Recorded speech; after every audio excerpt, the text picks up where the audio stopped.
Identifier, c'est prévenir. Avant toute relation d'affaires, chaque professionnel est assujetti à l'obligation de connaître son client, qu'il soit une personne physique ou une personne morale. Pourquoi mettre en œuvre des mesures de vigilance? La loi et les règlements en matière de LBC, FT, FP imposent à tous les assujettis d'appliquer des mesures de vigilance envers les clientèles. Ces mesures visent à connaître l'identité réelle du client, vérifier la transparence des bénéficiaires effectifs, de vérifier la non-présence du client, des bénéficiaires effectifs ou des dirigeants dans le cas d'une personne morale sur les listes de sanctions financières ciblées et de détecter d'éventuelles personnes politiquement exposées. L'identification du client. Dès l'entrée en relation, vous devez identifier votre client, qu'il s'agisse d'une personne physique ou morale. Pour une personne physique, pièce d'identité valide, adresse, profession, contact, source de revenus ou de richesse, statut personne politiquement exposée ou PPE et présence ou non sur les listes SFC actualisées.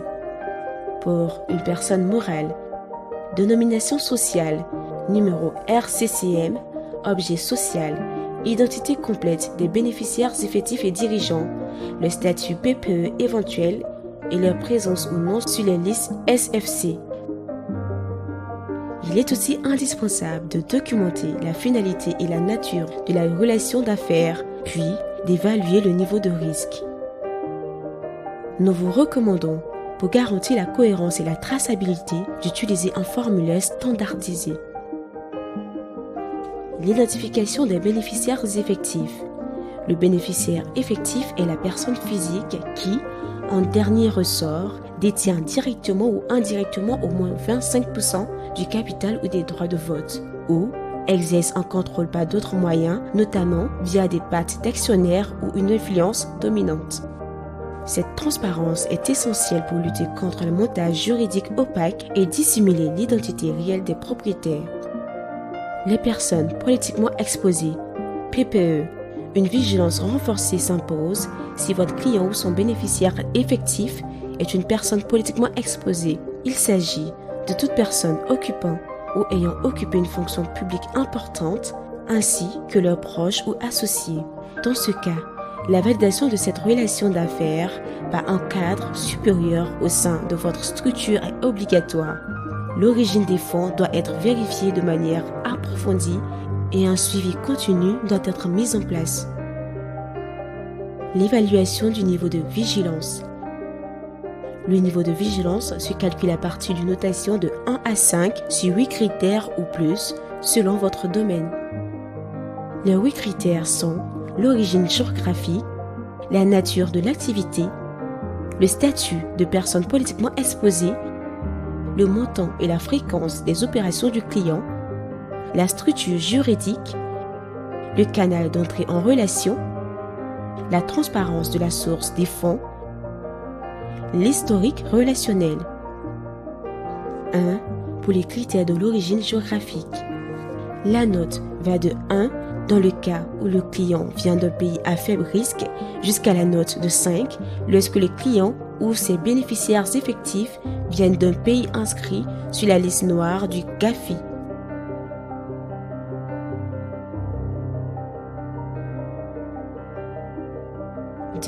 Pour les critères de la nature de l'activité. La note va de 1 dans le cas de secteur réglementé, exemple pharmacie, jusqu'à la note de 5 pour des activités vulnérables telles que les cryptoactifs, l'achat et la vente d'or, les jeux de hasard ou l'immobilier.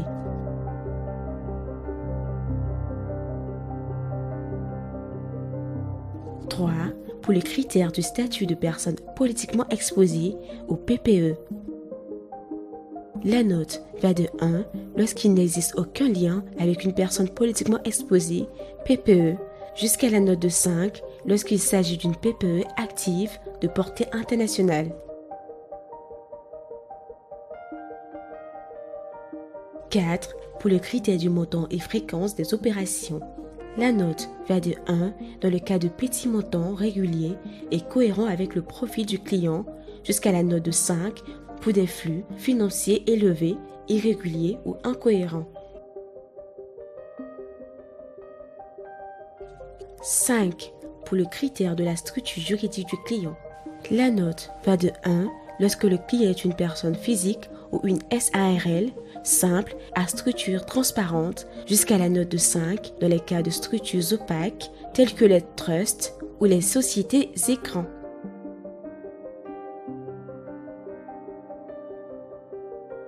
6. Pour le critère du canal d'entrée en relation. La note va de 1 lorsque la relation est établie en présentiel au siège avec présentation des documents originaux jusqu'à la note de 5 lorsque tout s'est fait à distance sans aucun contact physique ni vérification directe. 7. Pour le critère de la transparence de la source des fonds. La note va de 1 lorsque les revenus ou les sources de richesse sont clairement documentées et traçables, jusqu'à la note de 5 en cas de refus de fournir des justificatifs ou de provenance non vérifiable.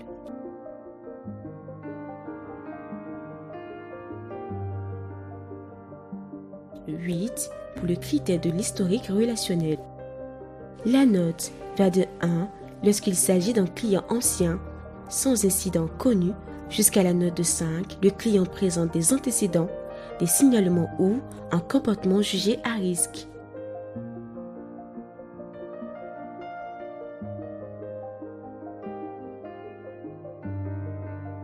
Les scores obtenus pour chaque critère sont alors collectés. La moyenne de tous ces scores permet d'obtenir le niveau de risque final du client. Selon le niveau de risque, le professionnel ou l'entreprise appliquera le niveau vigilance à avoir sur les clients. Pour un risque inférieur à 2, appliquer une faible vigilance. Pour un risque inférieur à 3, appliquer une vigilance modérée. Pour un risque inférieur à 4, appliquer une vigilance élevée. Pour un risque inférieur à 4,5, appliquer une vigilance modérée. Pour un risque supérieur à 4,5, appliquer une vigilance extrême.